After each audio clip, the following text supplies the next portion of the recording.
سؤال لبعض الإسكوي ديني نوحاوي قوله تعالى كما كتب على الذين من قبلكم ومعنى هذا أي تهي مؤمنين صوم بالذين كوا واجبيي سيدي لوغو واجبيي كوي إذنك هريبا maxay tahay marka munaasabada dhawaqa markana loo dhawaaqay in soona lagu waajibiyayna loo sheegay in lagu dabadaro kama kutiba ala alladhina min qablikum in la xuso umamkii naga horeeyayna in loo sheego in lagu waajibiyay maxay tahay munaasabada aayadu sida maxay ugu timid jawaabtu waxay noqonaysaa alxamdulillahi rabbil alamin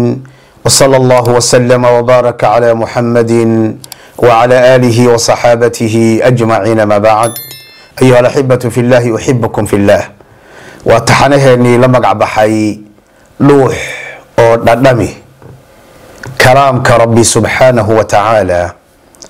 حلقدني وحلقدني لبعد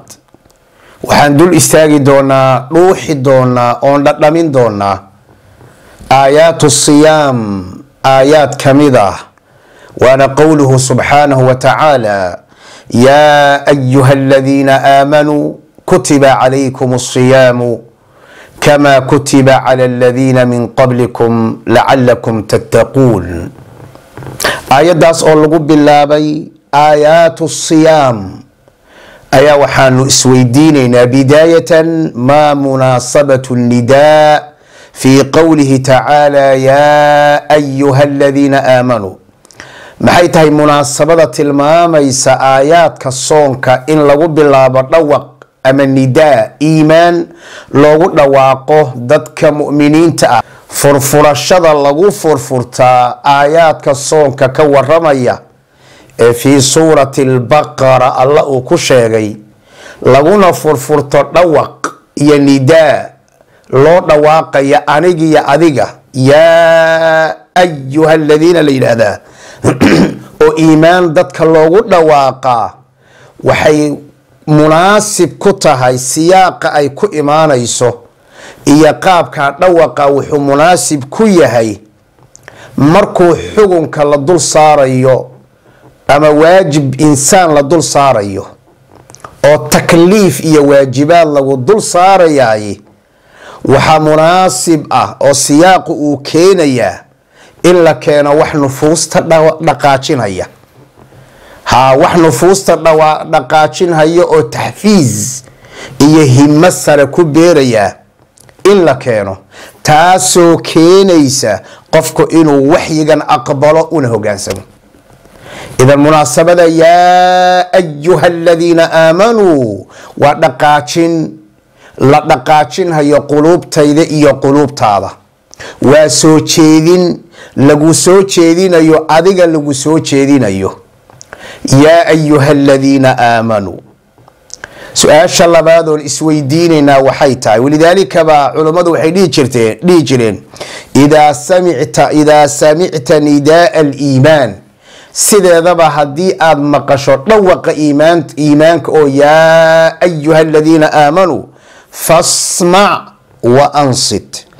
dhagayso oo si fiican u dhag raarici ama waxba lagu amraya ama waxba laga reebaya su'aasha labaad oo iska weydiinayna waxa weeye qawluhu ta'ala kama kutiba ala alladhina min qablikum oo macnaheedu ay tahay mu'miniinay soom baa laydinku waajibiyay sidii loogu waajibiyay kuwii idinka horeeyayba maxay tahay marka munaasabada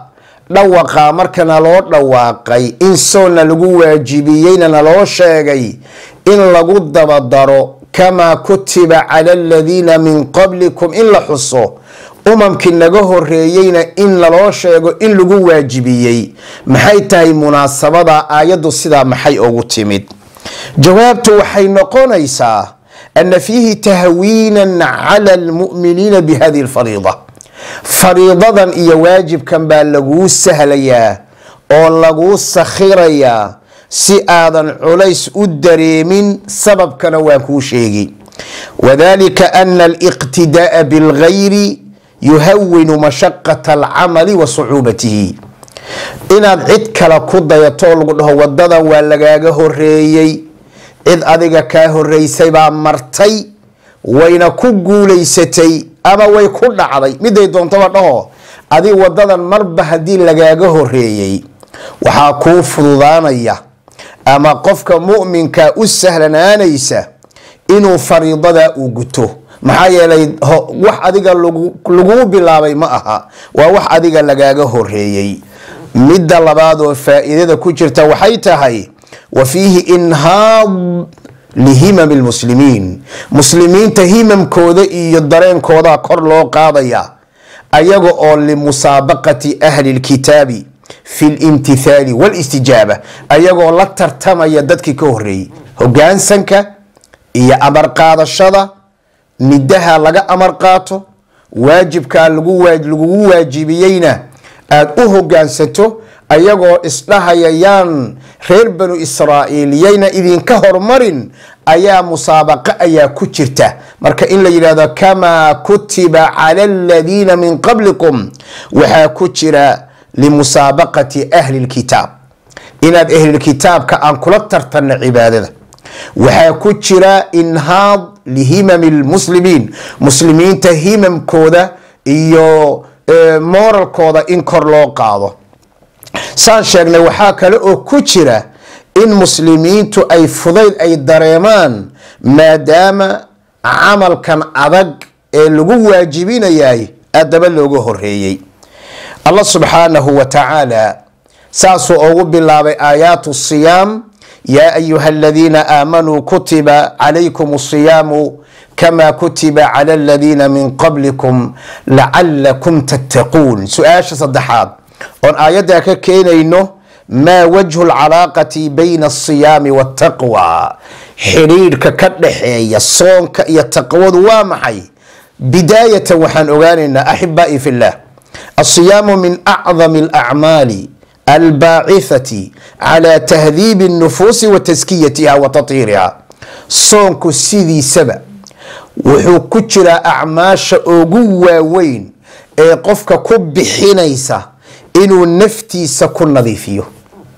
acmaasha ugu waaweyn ee alla loogu dhawaado ee insaanka gaarsiinaysa inuu naftiisa ku nadiifiyo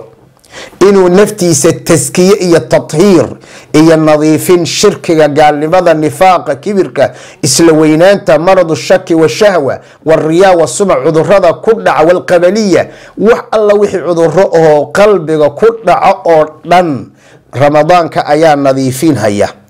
taas markii la yiraahdana waa xaqiiqatu taqwa marka hadii la yiraahdo soonku sabab u yahay inuu qalbiga nadiifiyo qalbi la nadiifiyo soo taqwadi oo lugaynaysa soo taqwadi oo soconaysa soo taqwadi oo taagan oo tajasub lagu sameeyay ma jawaabtu waa nacam way markale waxaan leenahay falamma kana as-siyamu sababan laha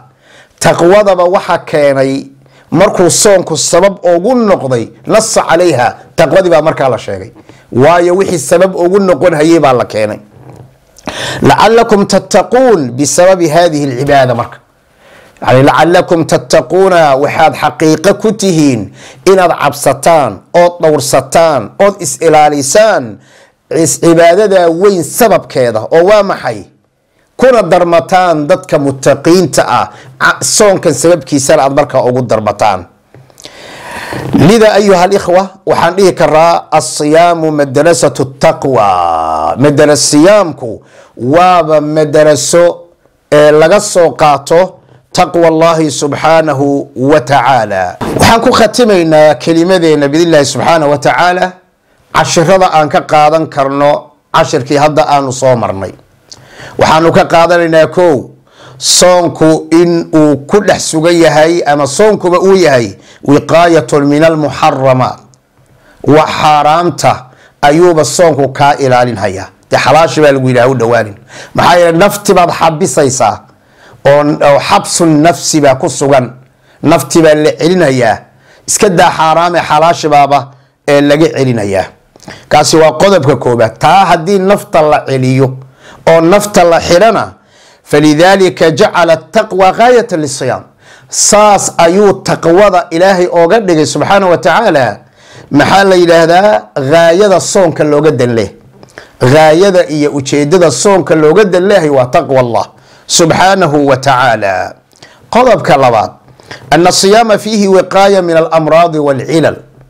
sidoo kale waxaan ka qaadanaynaa oo rasaaisha iyo cashirada iyo duruusta aan ka qaadanayna waxaa kamid a soonka waxaa ku dhex sugani inuu soonka laftiisaaba kaa ilaalinhaya cudurada iyo jirooyinka ee ka dhasha ku xadgudubkii aad ku xadgudbaysay calooshaada 11 bilood 11 bilood cuntadii aad calooshaada ku guraysay. soonka marka laga joojiyo alaysa soonku miyuusan daawo socdo ahayn oo caafimaad socdo ahayn? sidaa daraadeed asiyaamu junna, nabiga yidhi sal ly slam soonku marka waa gaashaan, waa gaashaan xagga muxaramaadka, waa gaashaan xagga amraadda iyo cudurada bini aadamka ku dhaca. waayo nabiga xadiid baa ka sugnaaday u yidhi sal ly slam ma jiro weel la buuxiyo oo ka shar badan caloosha, ayuu nabigu yidhi sala allahu calayhi wasalam. arjuu waxaan rajaynayaa inaan aayadda macnaheeda aanu hoos u gallay sidii barnaamijkeeni dhuux oo dhadhami kalaamka rabbi subxaanahu wa tacaala. intaanu kaga kulmayno xalaqada tan xigta, astawdicukum allah, wassalaamu calaykum waraxmat ullahi wabarakaatuh.